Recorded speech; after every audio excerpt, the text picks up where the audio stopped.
want to touch on it being a public company, but I thought I would at least ask and see what you could suggest for us as community members to, sort of circle back and help the people, including Paul Yang, what they could do to improve the app to make it on par or competitive to the other social media apps in that space.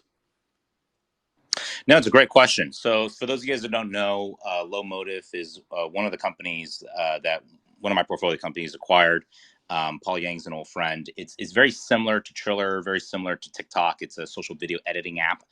And, I've had these conversations with Paul early on of actually leveraging NFTs and leveraging the Lomotif social video platform to actually own, right, content that you're actually creating. So I really think about it from this standpoint is Instagram, recently nixed their NFT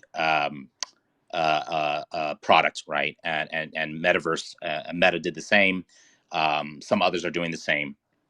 And so the question is why? Why would a social video company like Instagram or TikTok not engage with NFTs and Web3?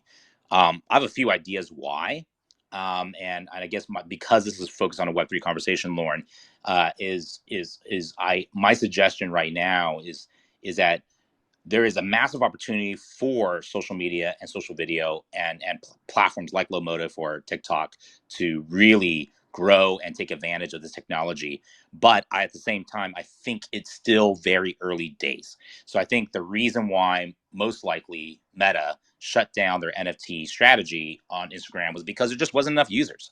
There wasn't enough people that were actually engaging, that actually hit, their KPIs and milestones. For instance, like in Web3, if you have 10,000 active users for an app, it's like you have a unicorn. You have 10,000 active users, right? But in Web2, 10,000 means you just lost your job and you're getting fired, right? And so I think, the Web3 community and space is still very, very, very small.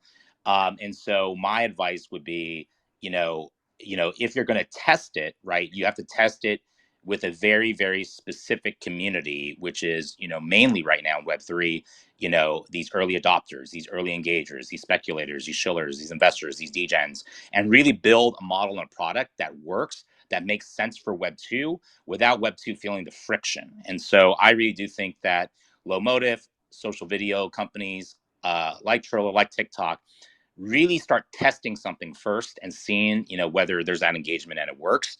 And then from there, growing it and bringing it to the masses without letting people feel that friction of like, I need to connect a wallet and I need to do this and I need to do that. It's just like too much. It's too cumbersome for a lot of the Web2 consumers to get into Web3. And that's why we're solving for that at Open. But I would say that, Paul's a really, really smart guy and a design nerd.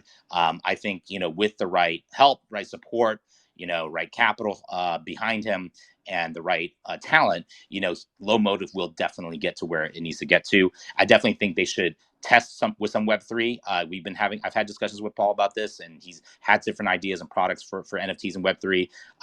But I think it's too early for most Web2 users to engage with Web3 until there's a simple enough user experience where they don't have to think, but they feel the benefits of Web3. Next question.